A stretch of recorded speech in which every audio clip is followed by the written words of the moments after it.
And it came to pass in those days, as it had come before and would come again, that the dark lay heavy on the land, and weighed down the hearts of men, and the green things failed, and hope died.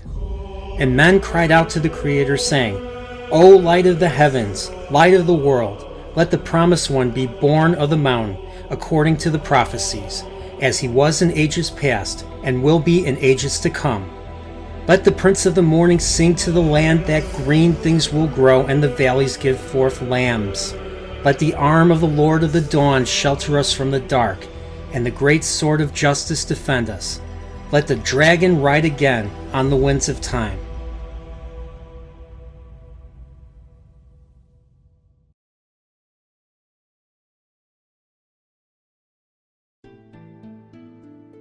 What's up, everybody? Welcome to my first book review, and today I will be covering the one and only Eye of the World, the first book of the Wheel of Time by the one and only Robert Jordan. So why am I reading this? Why am I covering the Wheel of Time? Well, I'm a big fan of fantasy. I wouldn't say I've read as much as other people have, but I have read Lord of the Rings, I have read The Dark Towers, I have read The First Sword of Shannara, and I've read Song of Ice and Fire. So I was looking for a new series to sink my teeth into, and I came across as early as 2015, 2016, which is not early at all.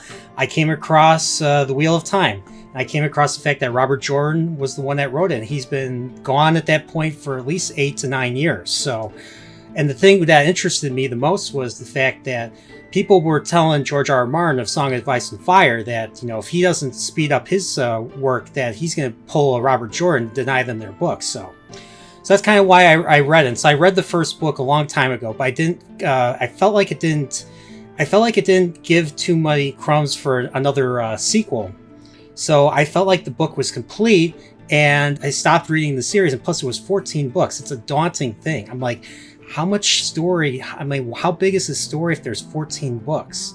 And the fact that I didn't even feel anything that resembled a cliffhanger at the end, just kind of like, okay, I didn't really feel an incentive to keep reading. It just didn't. It didn't grab me the way it grabbed other books have grabbed me. So I went on and read other stuff. Well, years go by. I'm a YouTuber now, and I've made friends on the internet. I've made friends with Prophet the Dragon, who I've done Better Call Saul with. I've made friends with Salt of Traveling Sea, the White Cloaks, who I've done House of the Dragon reviews with, after shows, and Man Manethra, and a whole bunch of other people who are big fans of the Wheel of Time books, who have read them all, who are big experts on them, and have been covering the new series on Amazon. I figure, you know what, since they are so passionate about this book series, this wonderful work that Robert Jordan created, I decided, you know what, I'll give this book series another chance. So I read them months ago. There are streams of me going into deep detail in them, with featuring Man Manethra, Pips, Prophet the Dragon, and other guests. Check those out at your leisure.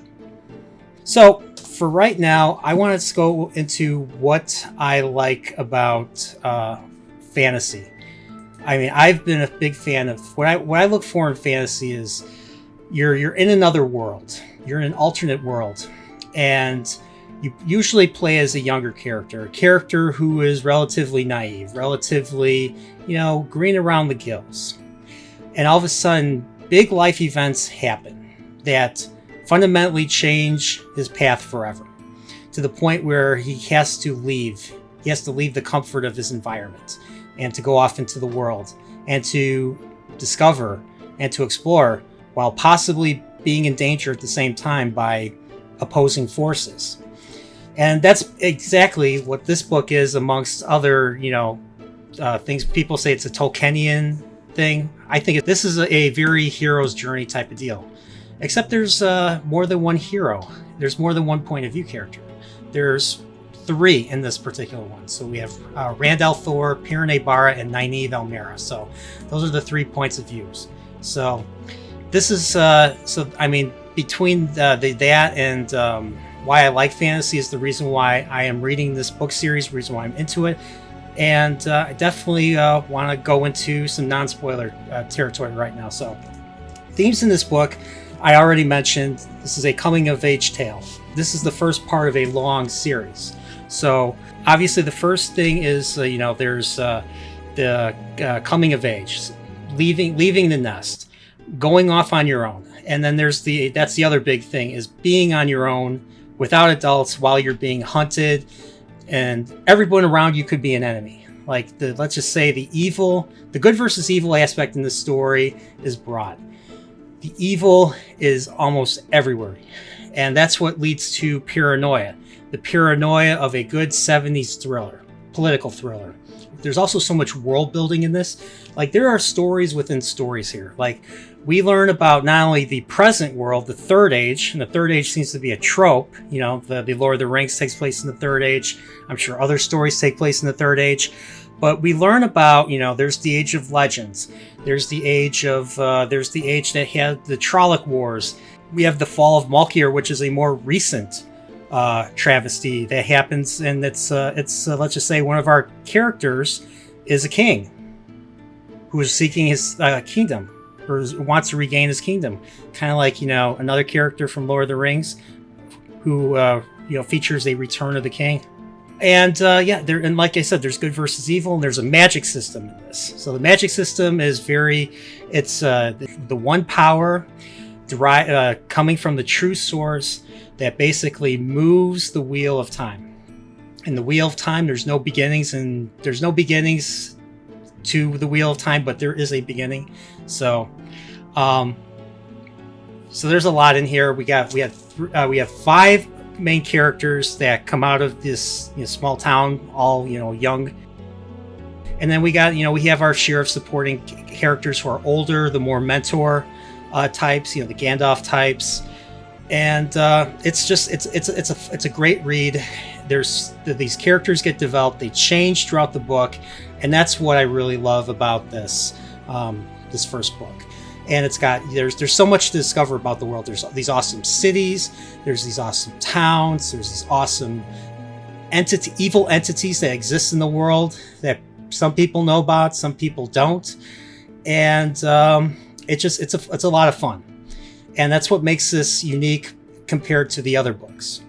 So there's less politics in this, and this is more, action adventure. With, when there isn't any adventure, or when there isn't any action adventure, there's character development, and then there's world building. So, like I said. So I'm going to go into spoilers now if you have not read this book. So, once again, if you haven't read it, please click out and read this book, and then come back. And otherwise, let's go to spoilers.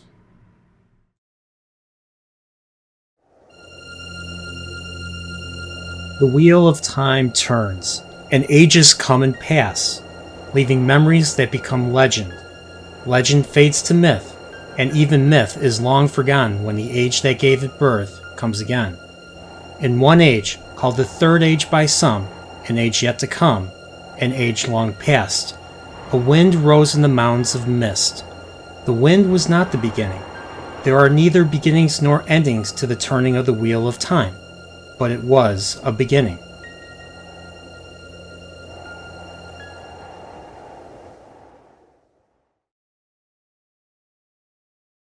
The Eye of the World has so much content in it that it's impossible for me to cover every single aspect of this for the sake of this review. So I'll try my best to be as brief about at least I'm going to go through the parts that I really like, and maybe the parts that I feel could have been better, or aspects of it that I feel could have been better.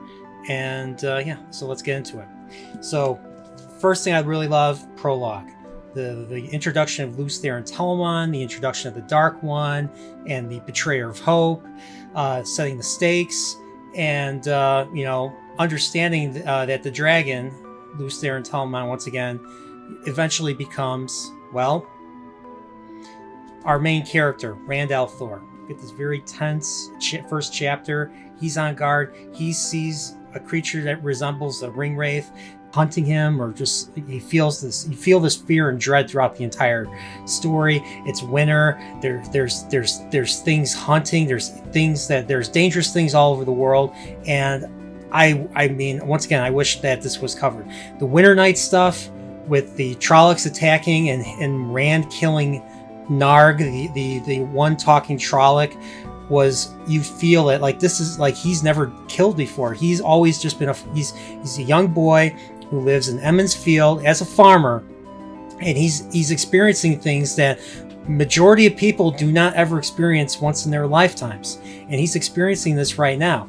He is being hunted, and his dad was wounded, and he has to carry his dad while hearing that he might not be that person who he calls dad might not be his father, and his father is recounting stuff in a fever dream about how he found him and everything. So Rand's just going through a bit of a identity crisis, like, who am I then? And I just love that you feel for this character, and we meet his friends. We meet Matt and Perrin, who are also dealing with the same stuff. They're also being hunted. They were also attacked. They also saw that ringwraith looking figure, who we find out is called a Murdral and everything. So you got Trollocs, who are basically the orcs, Murdral, who are kind of like the ringwraiths, but they're not as high up. Like, there's higher enemies up, and just meeting Moraine, the Aes Sedai, who kind of, her and Tom basically kind of split the Gandalf role. I mean, Tom is the more father figure, no nonsense character, whereas Moraine is the more mysterious, magic, in this case, Saidar wielding. And they get Lan. He's also a no nonsense character, but he's totally stoic, stone face, everything. So we get these great characters right away. They go off onto this journey, and we got some great stuff. We got some great tension in Baerlon. We meet the White Cloaks, who are these guys that just accuse everyone of being Dark Friends. What are Dark Friends? Well, Dark Friends are followers of the Dark One, who could be anybody. They are followers who could be anyone, anywhere. So there's the paranoia right there. Any human being around them could be an enemy.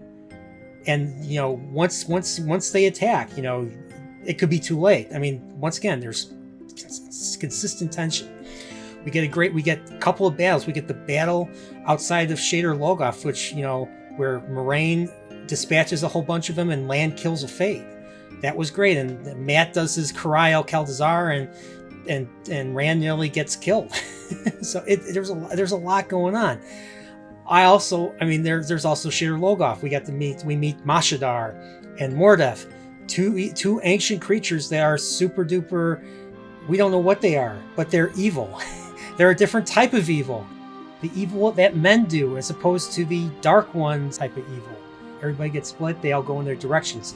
Perrin and Egwene meet a wolf brother, Elias. They get in trouble with the White Cloaks.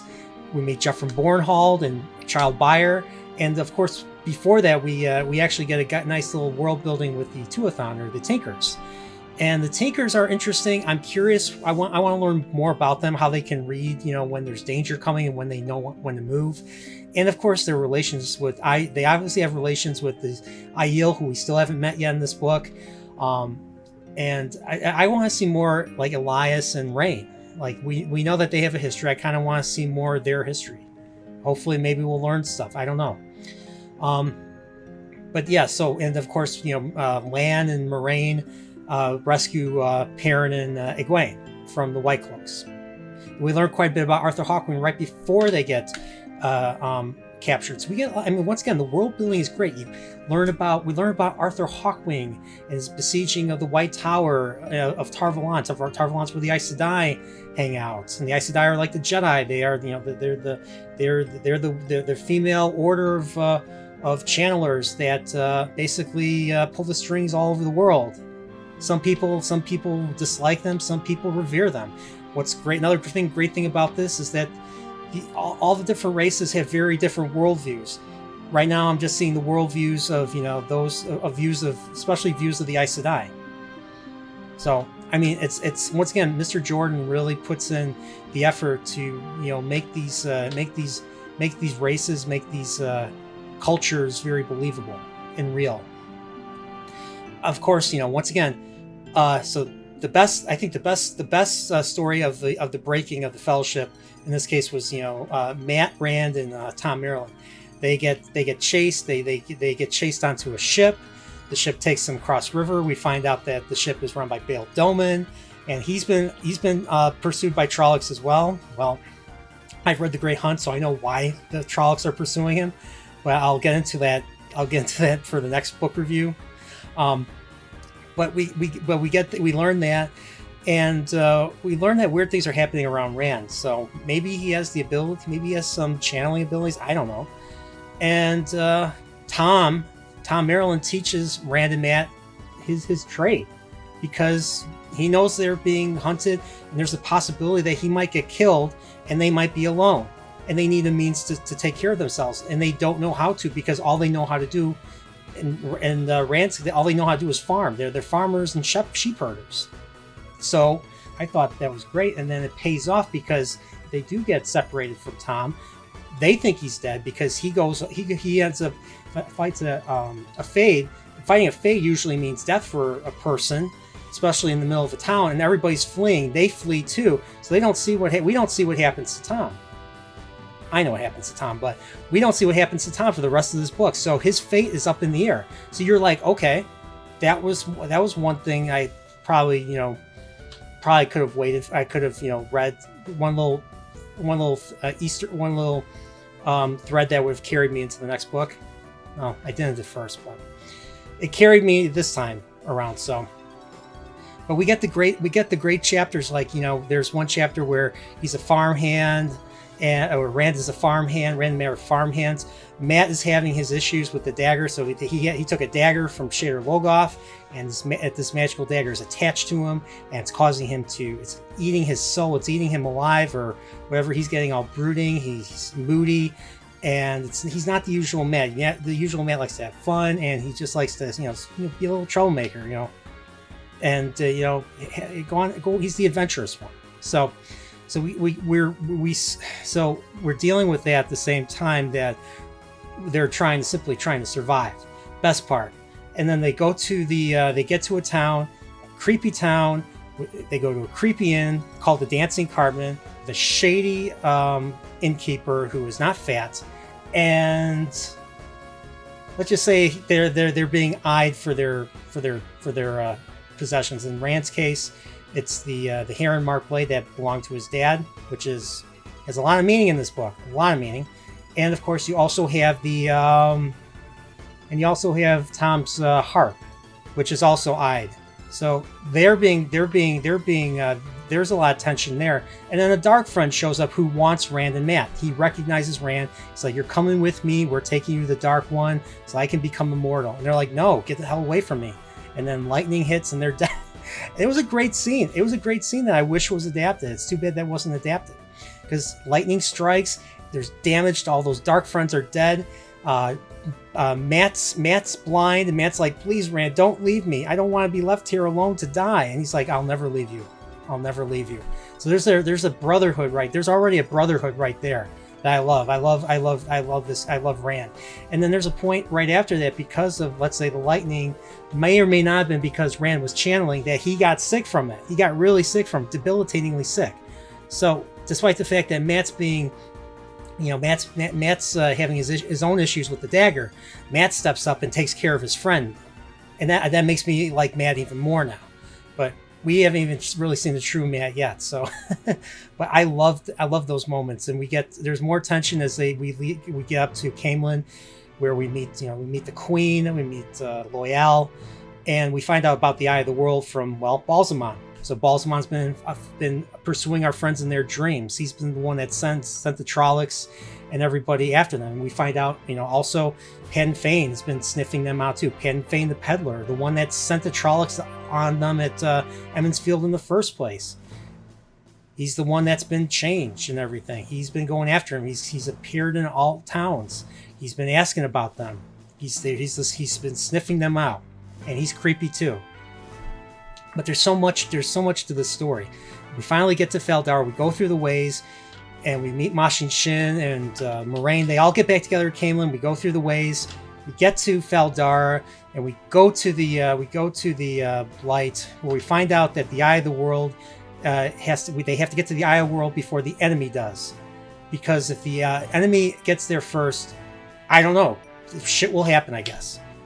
Eye of the World, untainted Sidene. Well, we find out that only the Eye of the World can only be found once. but because of the fact that we find out from Loyal, the Ogier, that Randman and Perrin are Ta'veren based on all the stuff that's happened to them and how lucky they've been, that they might, the fact that they're Ta'veren means that they'll likely find, with a lot of luck, they'll find the Green Man and the Eye of the World, which they do. They find it, they see the Eye of the World, and then all of a sudden, 2 Forsaken show up. And the Forsaken are the highest on the totem pole when it comes to the bad guys, the Rogues Gallery. These guys are from the Age of Legends, and they have magic. They have channeling abilities that far exceeds the strongest current Aes Sedai. So they're dangerous. They swat our heroes like flies. And Rand is the only one, because of the Eye of the World, he is able to defeat Aginor. And the Green Man sacrifices himself by killing the other one, Balthamo. And great battles, great moments. Moraine goes from being the cool, collected Aes Sedai to being terrified, screaming at Rand to run. I mean, I thought all great stuff. And then Aginor gets killed, and then that's not the end. He finds himself in the middle of the battle between, the Shienarans and Faldara in Tarwin's Gap against all the Shadow Spawn and the legions, and they're losing the battle. And Rand just comes in and he just dispatches all of them. He dispatches the aerial Draghkar. He dispatches all the Trollocs. He dispatches all the Murdral. They're all taken care of by him. And then he goes. He travels and he confronts Balsamon one last time, who does a psychological attack. And Rand beats him, cuts off his black cord that's around him, and defeats him, and it's awesome. And we find that pretty much reveals to us that he is the Dragon Reborn. He is the one that is to lead everybody into the last battle of good versus evil, for the sake of humanity. Once the Shadow Spawn empty the Blight, everybody's screwed unless the dragon comes, bands everybody together, and leads the fight. And I'm assuming every book after this is going to be him achieving one aspect of the Dragon Reborn's prophecies. So I liked those. That's pretty much the whole book. The whole book was great. One special honorable mention I forgot to mention: the Perrin chapter with the birds and Egwene and Elias, them trying to get past the birds. Very, very terrifying. The fact that Perrin was willing to kill Egwene to spare her a death equivalent to the fox. Just as I thought was insane. When you think about it, it's insane, but you kind of understand why. You could either have a quick death, or you can have a horribly long death. It's insane, but that was great. And I despite my earlier criticisms of the first book, there other than some of the long-winded purple prose that leads into that every chapter begins with, I thought it was okay. I thought it was very good. The story's very compelling. There's a lot of depth to it. It's a much more in my opinion, it's a much more accessible read than even Lord of the Rings. I know everybody loves Lord of the Rings. I love Lord of the Rings too, but it's, in my opinion, Wheel of Time is an easier read. But I would say, definitely give this a shot if you haven't read this, or if you read this and you haven't continued into the Great Hunt. Definitely read the Great Hunt. That's going to be my next book review. I've read this already, loved it, and I can't wait to go into details on why I like it in my upcoming review. So, the other thing I want to do is I do have a long-winded review of Eye of the World that I am working on, but I'm going to probably release that much later. It's me talking for like over an hour and 40 minutes. So, but that will be a future video too. So, definitely keep your eye out for those. And currently, I'm reading The Shadow Rising. So I will be doing book-related streams with the usual suspects: Prophet of the Dragon, the White Cloaks, Man Manethrin, and whoever wants to be a guest on. So definitely be ready for those. So far, I'm enjoying The Shadow Rising, and I can't wait to keep going further into the story, see how things unfold.